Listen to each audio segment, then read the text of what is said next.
پھر برف کی رانی ایک نئی چال چلتی ہے، آنکھ کا روپ دھار کر ڈلکوزا کے سامنے جاتی ہے۔ ڈلکوزا بے وقوف بن کر سمجھ بیٹھتی ہے کہ آج اسے نئی طاقت ملنے والی ہے، آج اسے شیطان کا انعام ملے گا۔ وہ خوشی سے آج زمین پر مجھے لیٹ انعام ملے گا، جاتی ہے، آنکھیں بند کر کے مسکراتی ہے اور آج میری سوچتی ہے محنت کا پھل آج ملے میری گا۔ محنت کا پھل مجھے ضرور ملے گا۔ لیکن آپ یعنی برف کی رانی اپنا ہاتھ اٹھاتی ہے اور اس ہاتھ سے ایک چمکدار روشنی نکلتی ہے جو سیدھا ڈلکوزا پر گرتی ہے اور ایک ہی سانس میں ڈلکوزا چم کر برف میں بدل جاتی ہے۔ برف کی رانی اپنے اصل روپ میں واپس آتی ہے، اس کے قدم برف پر بوجھ اٹھتے ہیں اور وہ کہتی ہے، ہاں تمہیں اپنے کیے کا پھل ضرور ملے گا۔ پھر وہ تمام انسانوں کو برف سے آزاد کرتی ہے اور ڈلکوزا کو ایک سفید پتھر بنا کر زور سے زمین پر پھینکتی ہے۔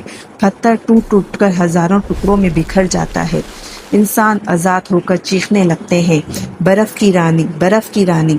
برف کی رانی ان ٹکڑوں کو ہوا میں اڑا کر برف باری میں بدل دیتی ہے، جیسے ہر بوند انصاف کا جشن منا رہا ہو۔ یوں ایک نئی صبح کا آغاز ہوتا ہے اور یوں انسان خوش ہو کر برف باری میں جشن منا رہے ہوتے ہیں۔ اسی طرح پھر سے برف کی رانی کی محبت انسان کے دلوں میں پھر سے گھر کر لیتی ہے اور برف کی رانی پھر سے جیت جاتی ہے۔